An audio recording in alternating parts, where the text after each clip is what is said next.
We just chuck it up in a drill and oops. All right, fuel system time.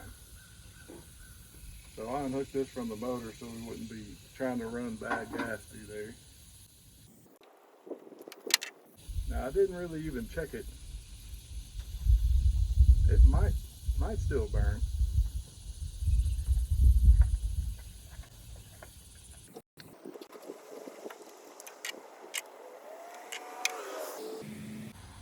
So yeah, first thing you want to do, smell it. It has a little wine smell to it, not too bad. Then we'll taste it.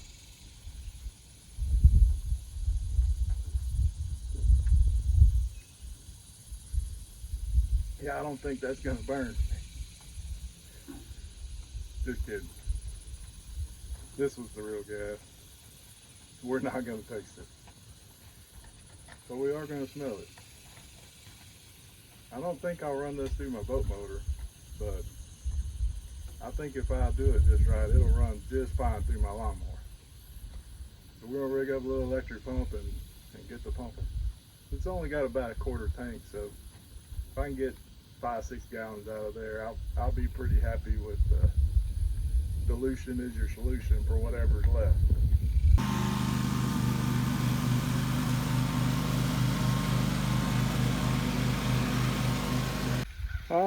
I ran off and forgot the pump. When you're trying to work out of 2 or 3 different places and out of a tool bag, whatever you need is going to be at the last place you were at. So we'll handle that fuel tank later. But what we're going to do is we might as well ring in this Independence Day, right?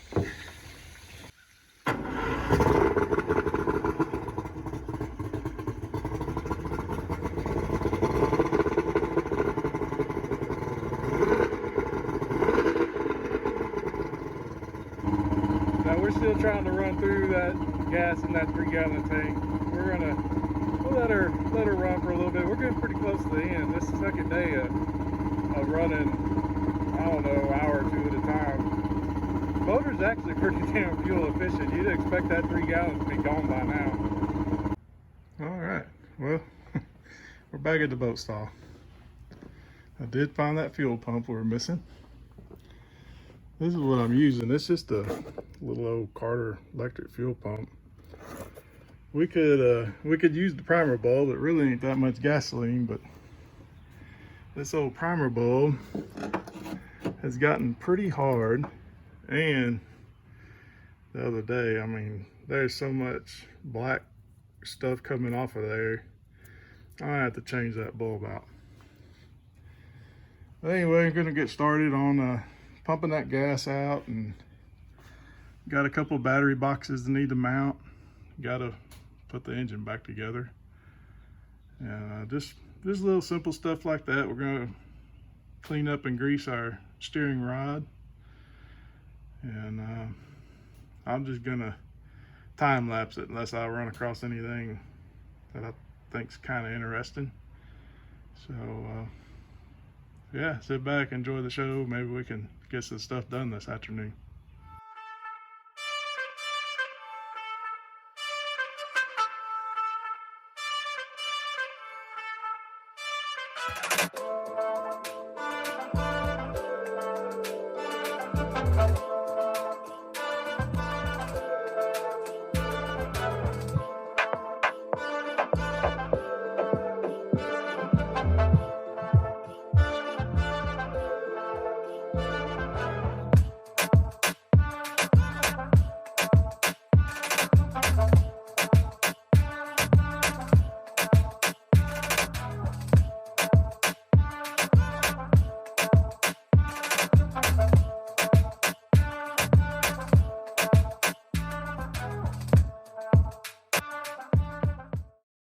Well, I don't know why my dang time lapse won't keep running. Well, I don't know how well you'll be able to see this, if you can even see it at all. But inside of that tube is still very rough. I ran a couple of paper towels soaked with brake clean down and I mean, that's definitely gonna be the steering issue you need to solve. It won't be too bad. I gotta have a little different cleaning tool. We'll bring that tomorrow, next day. We're gonna just get a little bit more aggressive in there and knock that surface rust or whatever the heck's built up in there out. Try and get it a little smoother, but shouldn't be no big deal. So a little fuel pump worked great.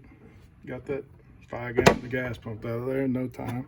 So we did succeed to getting the tank where I wanted it at. I don't know how much is in there, but surely there ain't that much left. I think I figured out where I'm gonna mount this battery switch.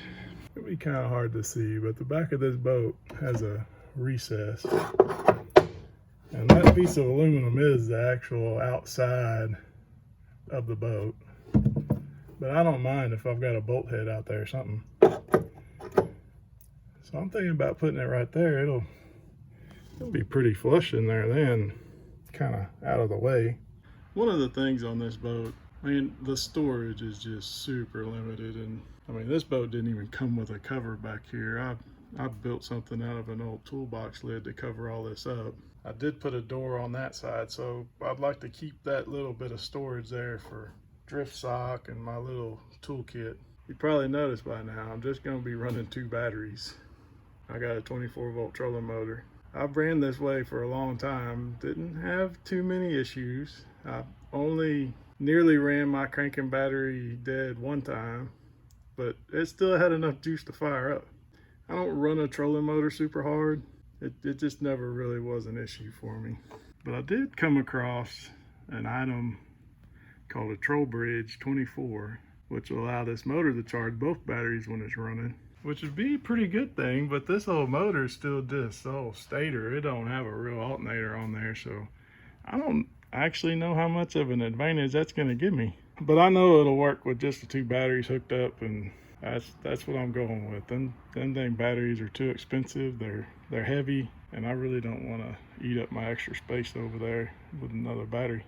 So we're back. So the tool I like using to clean out these steering tubes is this right here. It's just the end of an old gun cleaning rod.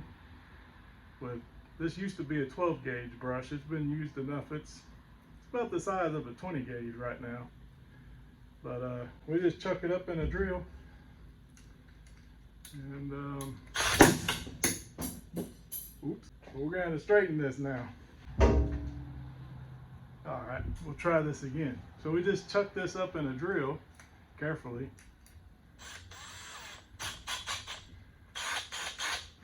This does have a tendency to make a mess. So something to kind of catch the drippings on both sides. Little brake parts cleaner. Spray it right there.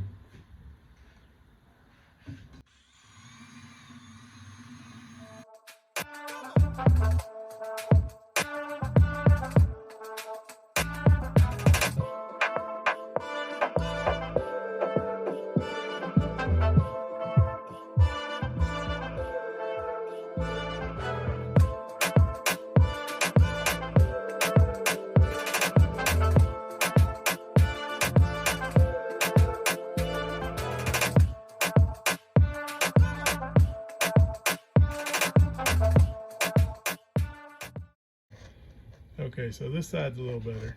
You can kind of see what we got going on. It should be smooth in there, at least as smooth as you can get it. That wire brush, there must be a big old glob of rust right there. So the next tool for the job, we'll get it rigged up and ready to roll. All right, so after brushing it, it's still pitted and pretty damn rough. So what we're gonna do now is, I've got this old shift shaft. You could use just a wooden dowel rod, probably about, I don't know, 3/8 or so. And we're gonna tape a little sandpaper to it, kind of roll it around there and build it up to the size we want. We don't want it real tight, but we do want it snug enough that it's actually gonna do something when we're running this in the drill.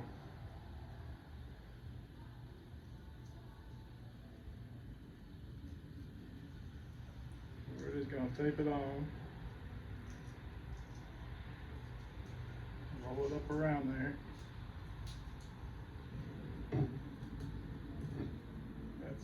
be pretty close to the size I need. There we go. With a tough old piece of sanding belt.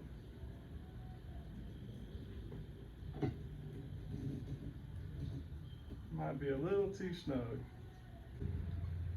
We're just going to shorten this up until we get it where it fit.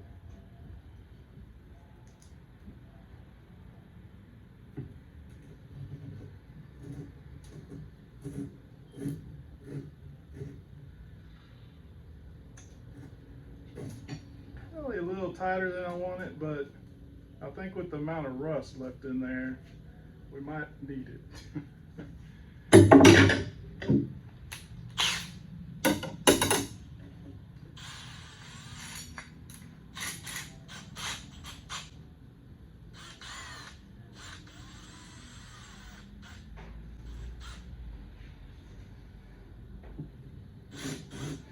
So we're just going to do the same thing we did like with the brush.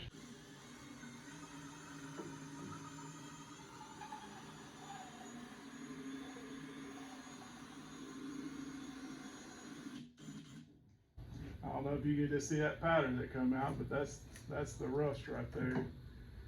It's mainly on this end, which makes sense, because this is the end that's going to get most of the water kind of wicking back off of that shaft.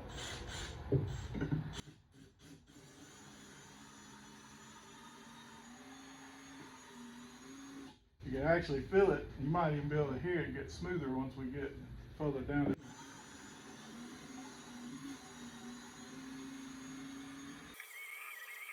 So I'm going to turn the fan back on, stick at this for just a little bit, and let y'all take a look at it when we're done.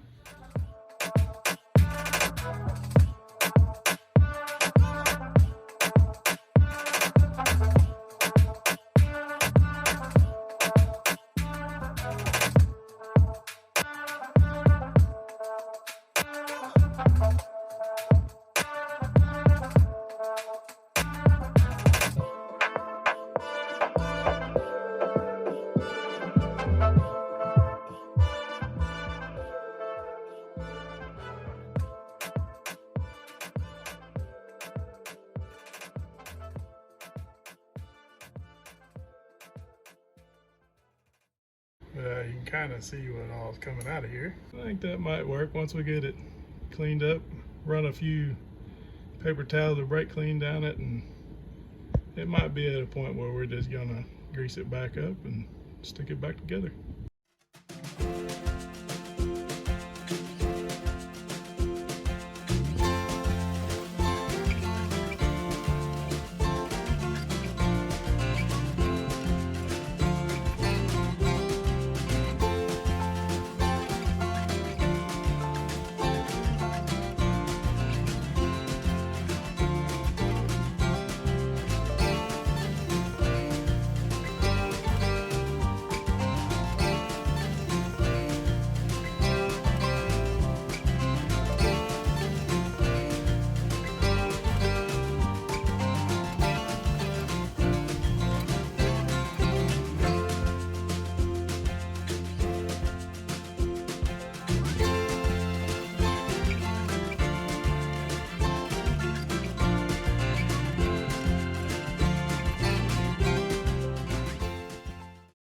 Alright, well, working on old stuff, it's always fun.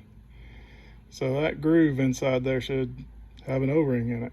When I started screwing this on, the piece of the O-ring was hanging out, and it's just old and brittle.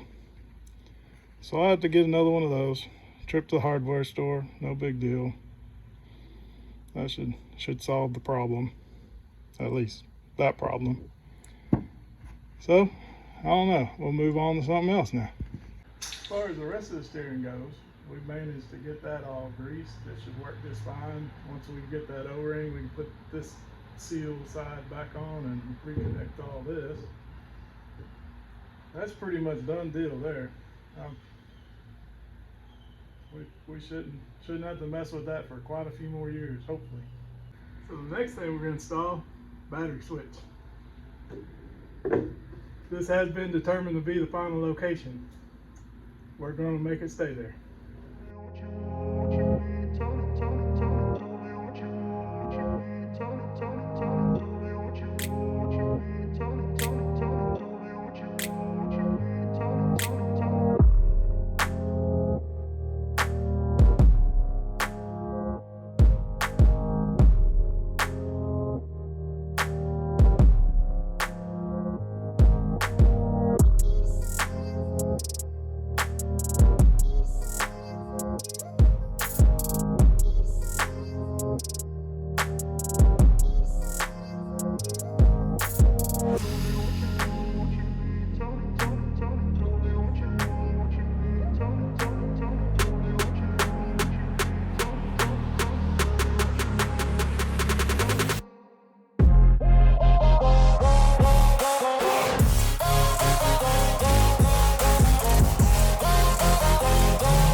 Well, this is where we're going to end it off today.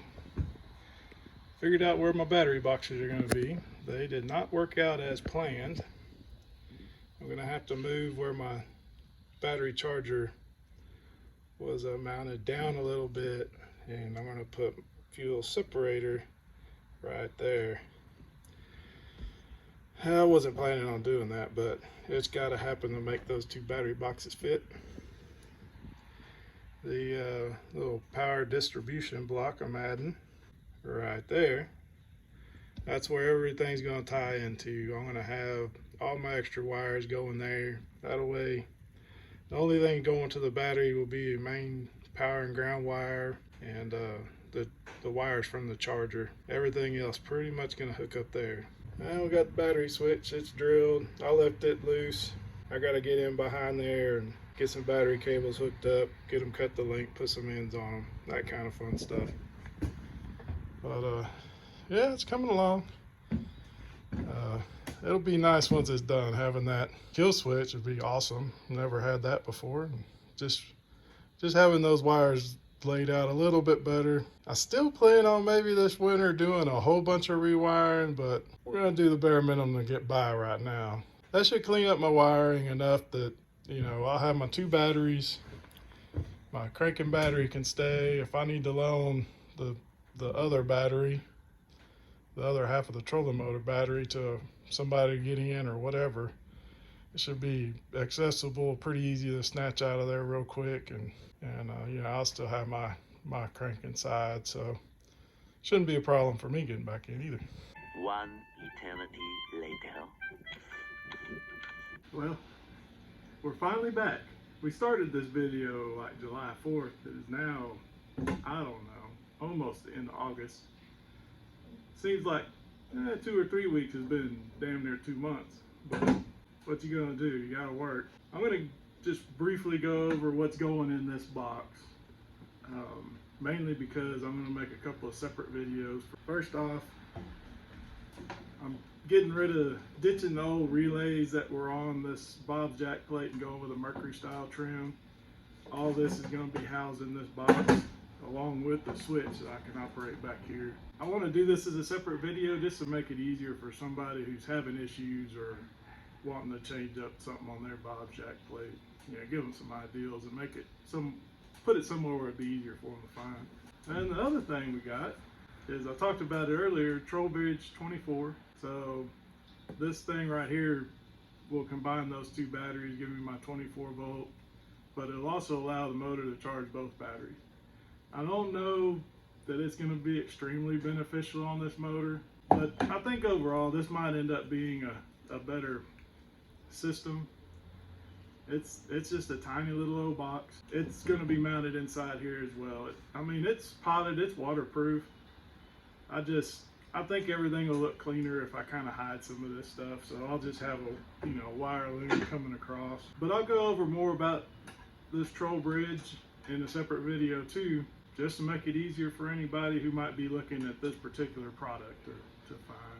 But yeah, so when you see this mounted on here and a whole bunch of wires, that's what happened.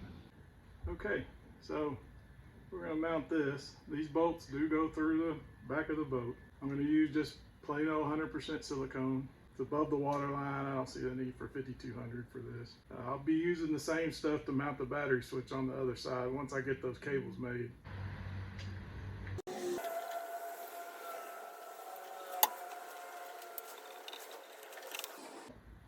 Phillips screwdrivers around here as bad as 10mm sockets. Never know where in the heck they end up at. Well, since I can't remember whether I said it earlier in the video or not, it's been a little too long. This little block, one side is going to be my power for my cranking battery. The other side is going to be my grounds for my cranking battery. All my 12-volt accessories will hook up to here. Anything that was previously wired to the battery is going to be, either on the positive or negative side of this little block. So the only thing going to this battery is going to be the main feed, power and ground to this block. That should simplify a bunch of stuff underneath inside these boxes when it's all said and done. There might be some extra stuff going to it with that troll bridge. I hadn't gotten that part yet. I'm thinking that actually the wires on that troll bridge that are supposed to hook to the battery can be hooked here as well. Obviously my second battery will have more wires hooked to it, the troll bridge wires. That'll be kind of a separate system right there, I think. We'll see how it goes. It'll make a lot more sense once it's all hooked up. Right now in my mind it's like this spaghetti bowl. But we're gonna fix that problem, because I really don't want this all back here. I was gonna fiddle around, set the time lapse.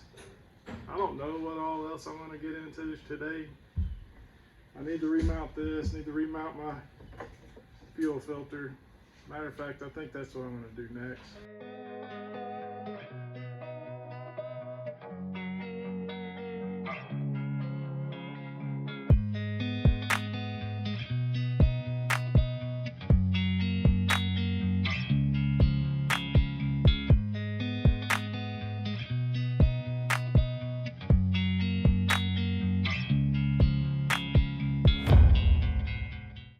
Okay, so I noticed a lot of corrosion or electrolysis around this. So figured I probably didn't put silicone under it. And dealing with aluminum boats in salt water, like any dissimilar metals, you need something in between them. Well, I didn't do that. But I think I'm getting rid of these things anyway because they rattle, and I'll just mount some big plastic ones down there out of the way. But I got it unbolted, and sure enough, no silicone, plenty of electrolysis. I may put a plate on here and build a nice little old rod holder or something for each side. We'll just move some cleats down inside here or right up in here somewhere. I like to kind of keep them out of the way where they won't snag anything. That's the whole reason I went with these. But yeah, pretty much regretted these. They rattle too bad. Maybe it's just that big old two-stroke. Who knows? Yeah, I'm gonna have to modify my lid I've got for back here.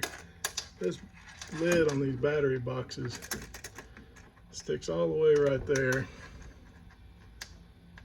which looks like it would be enough room. The problem is my old lid is basically just an old toolbox lid, and it's gonna stick in about an inch.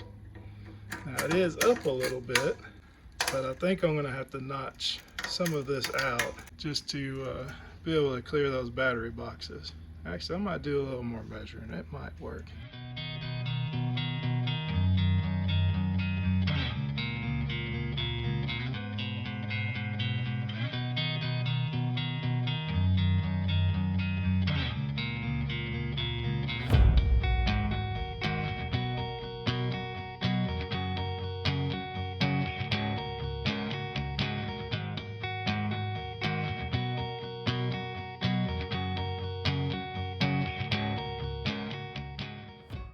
Well, I don't know if you caught it in the time lapse. I changed out one of these fittings, but I also traced these hoses And because if you're hooking up one of these Bob's jack plates, there's an up and a down. I don't know, it's kind of, there's a mark on there. I don't know if it's going to show up on video, but one says up, one says down. So I traced my hoses.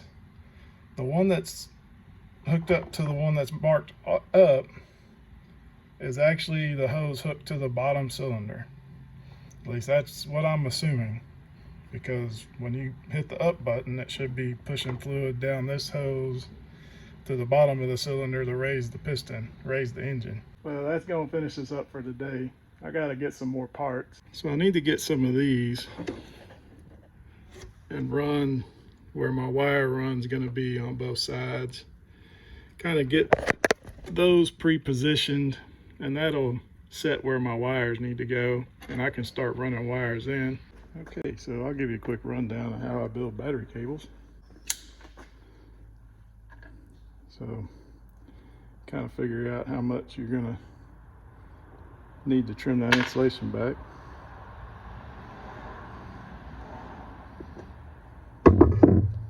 Try not to cut too many of the wires. You can kind of feel when your knife starts scraping them wires.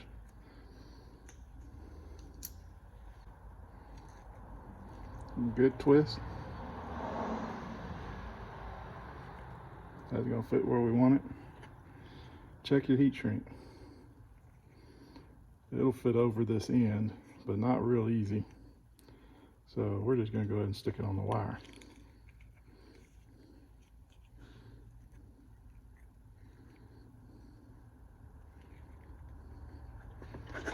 Now I just clamped it in a vise. Just like so, and squeeze.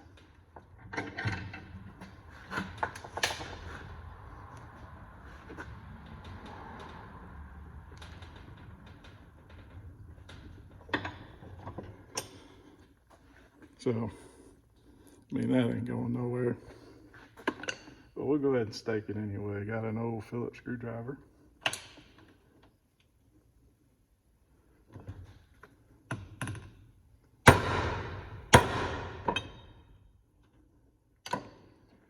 That for sure isn't going nowhere. Hope like heck your heat shrink will fit. Before I go any further,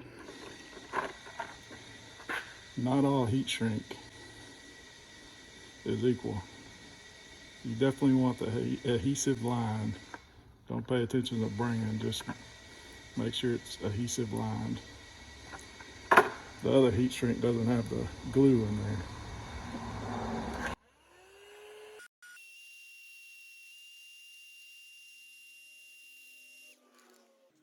And there you go.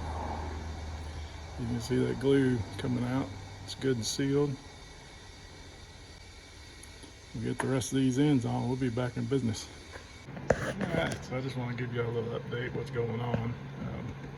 Kind of tough to film a bunch of this stuff. My arms and hands and everything else is in the way all the time, and you can't really see. But so that's how our little power distribution block's shaping up. I had to drill a hole down there to run wires over to the other storage compartment.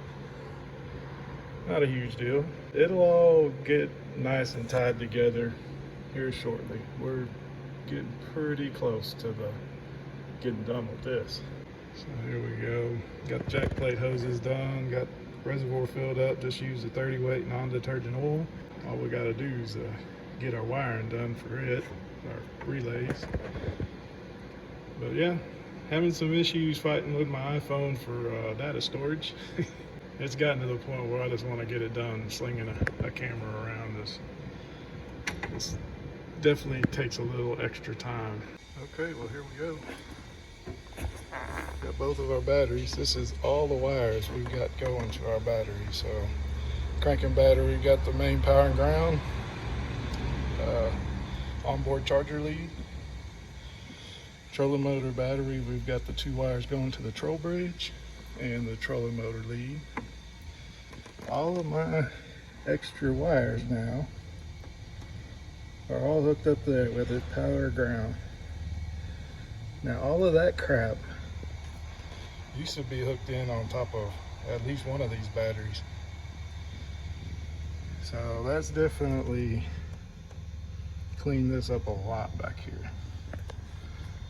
And then got a Perco or kill switch, finally. That's pretty nice. Got a big old fuse. I'm eventually going to change this out to a resettable breaker. That's for my trolling motor. Inside here we mounted the troll bridge. That's the relays for my Bob's jack plate. And then of course this will all close up in here. Leave it nice and clean. And then I've also got a jack plate switch right here. So if I'm ever working back here in the back of the boat, or for some reason the one on my handle goes out, I've got a backup. But yeah, get them lids on them batteries. It's been a challenging few days. I sure underestimated the amount of time this was going to take. But we got it all in there. And well, if you ever feel like you take some big steps forward only to take a few back, my dang kill switch plunger, I don't know if you can see that, the threaded part just snapped off of the dang thing. So yeah, luckily I got a spare. We're gonna retrofit it. We're gonna make this one work. But it's just one of those things, man, with a boat. Talk about the perfect song for a boat owner. It just doesn't get any better than this. Well, so much for getting the boat done this weekend. See that top ring is supposed to be spinning. Let me put a mark on there. So this will probably make it a little easier to see. Yep. It's awesome. Awesome.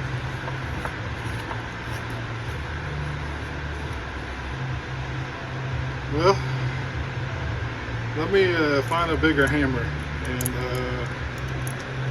I don't know. All right, so what I did, stake that sucker down with a chisel. It's still pretty dang tight. I hadn't broke it all the way loose.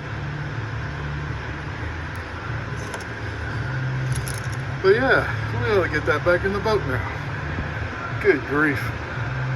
Got to a part that I think is pretty informative. This is what I do on these fuel water separators. I like to run a bead of grease all the way around this outside ring.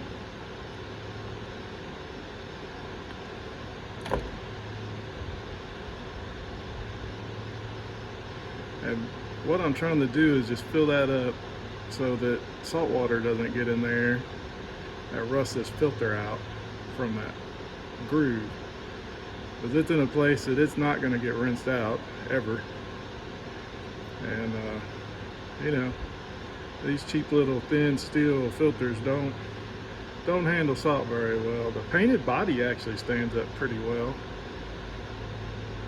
But if you put a little grease in that groove and then in this seam, they'll last a pretty damn long time.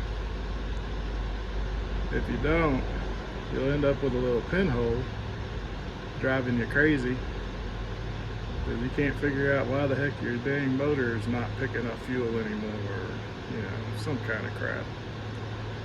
But anyway, go around, do a little of that. A little grease on this seal never hurt anything. Screw that sucker on there, and yeah, I've had way better luck doing it this way. Now, you freshwater guys, y'all don't have that issue. You could get by with nothing on there. But saltwater, a whole different animal. All right, back in business. I think we'll go give her a little shot.